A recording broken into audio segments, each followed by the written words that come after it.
Good afternoon. Hey, I'm Mark Engel. I've been in class with several of you before, and I'm glad to be back in this class, and I've thoroughly enjoyed it. My great leader project that I've chosen is William Bratton, who's the commissioner of the police department in New York City. A few things to highlight about William Bratton and why he's such a great leader.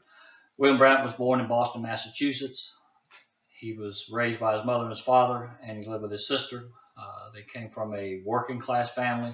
He always stated he could never remember when his father never worked two jobs. He worked two jobs his entire life until his retirement. William Bratton became interested in being a police officer when he was 9 years old. You'll see on the picture of him, he's holding a book that states Your Police. That book he read when he was 9 gave him the idea that he wanted to be a police officer. So he worked toward his goals as a young man growing up, finishing high school, attempted college. He wasn't very good at it. So in 1970, he entered into the United States Army. When he was in the Army, he wanted to be a military police officer, which he was assigned to. After his assignment in his boot camp, he was then sent to Vietnam. He did a tour in Vietnam, came home, and he finally was able to join the Boston Police Department, which fulfilled his dream of being a police officer. William Bratton was a very young and eager young officer. He saw some corruption. He saw some things that he didn't feel was right. And he also came in at a time to where there was a foot patrol. The officers were actually on foot patrol in the neighborhoods, so they began to know the community. He also saw the implementation of what's called a patrol car that you're all used to now. And he could see where that took away from the officer on the beat. The communities then began to have more crime. More people came into communities who were not welcome, and the officers were just busy responding to the calls and not actually making contacts with the people of the community. He saw where this could be a problem, and as he went along in his career, he eventually was promoted to sergeant. During his tenure as a sergeant and then later on as a lieutenant, he was tasked with providing safety and securing the area of Fenway Park. We all know where that's at, Boston Red Sox. The crime had gotten out of control at Fenway. The people didn't want to go to the ball games. The tourists didn't want to go. It was just too much crime, so no one felt safe going to that area. William Bratton was able to implement a program to get the officers back into the community, get some out of the cars and back on their feet, and then the community became safer. The park came cleaned up, tourism came back, and he moved on, making great strides with Fenway Park. William Bratton also had a vision. He knew he wanted to be the police commissioner of Boston Police Department. The superintendent actually is what they call in Boston. But to get there, he had to get education.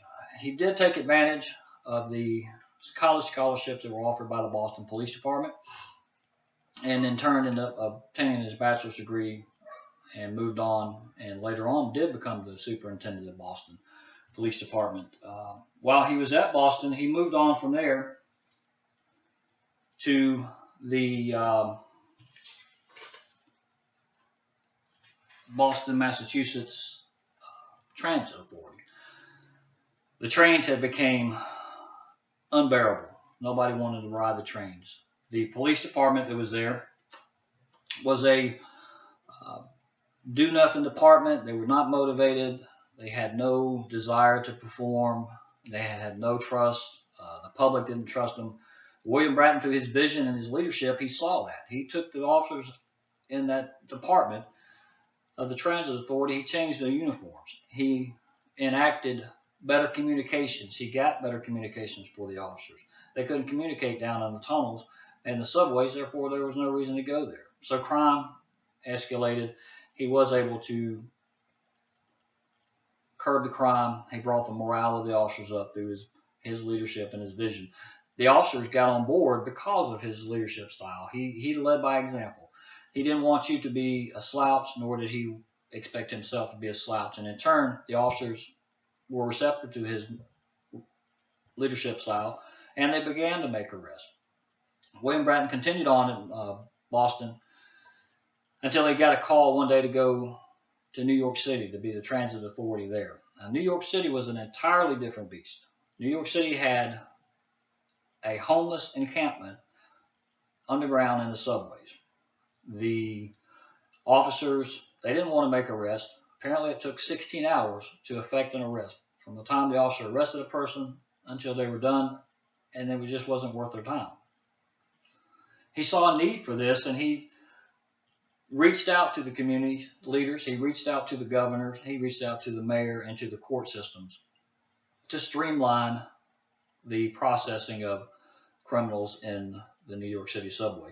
The biggest problem in New York City subway at that time was the fare evasions. They evaded the fares by jumping the stiles. Nobody enforced it, so they didn't care. It was just one of those facts, and he was able to curb that. And by doing that, he put the officers in plain clothes. The officers became more excited. They felt like, hey, I'm actually going to make a difference. I'm not just a transit cop. I'm actually a police officer, and we're going to be able to make arrests to clean up this subway and to clean up our transit authority. With that exception, they did take heed to it. William Bratton also demanded that his superior officers below him ride the trains just like he did. None of them rode the trains. Nobody wanted to get on there, including the police officers. With the success of the New York City Transportation Authority police, he was tapped by Mayor Rudy Giuliani at the time to become the police commissioner in New York City. New York City, in the same essence, was in a decline. The crime was way off of the charts. The murder rates were exceedingly high, and the arrests were exceedingly low. William Bratton went in, he went to the police precincts, and he addressed the officers himself as opposed to by memo or by another superior officer. The officers liked what they saw. They liked his vision. They accepted his vision and his leadership, and they followed suit. New York City became a safer place. William Bratton instituted what's called the broken windows theory, which is also a theory of quality of life enforcement. He believed that if you could stop the minor crimes, then the major crimes would go away as well. And he was exactly right. He started enforcing aggressive panhandling. He didn't want to see open-air prostitutes walking down the streets of New York. People didn't want to see it. The community demanded change. William Bratton had the courage to step forward and take that. He continued on through New York City Police Commissioner up until 1994. He had a rift with Mayor Giuliani. He had the courage to stand up to him, and he felt that his philosophy was not going to mix with the mayor's. The mayors wanted to take all the credit, so he therefore backed out and ended up resigning. He went into the private sector for several years until he was tapped to become the police chief of the city of Los Angeles. He went there with the same vision. He was able to curb the crime. He had the arrests were lower. He was able to bridge the gap between the communities, the racial divide, because of the Rodney King riots from the earlier in the 90s. He was able to show that the police officers were there to actually assist them and not to harm them. He continued on with the Los Angeles Police Department through his visions until 2007. Well, 2013 came around. Now they had a new mayor in New York, and who was tapped to become the police commissioner again? No other than William Bratton.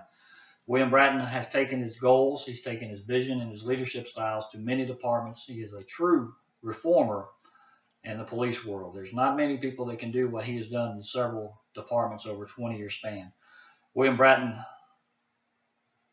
displays his vision. He makes sure that the people know where he wants to go and where he wants the department to go.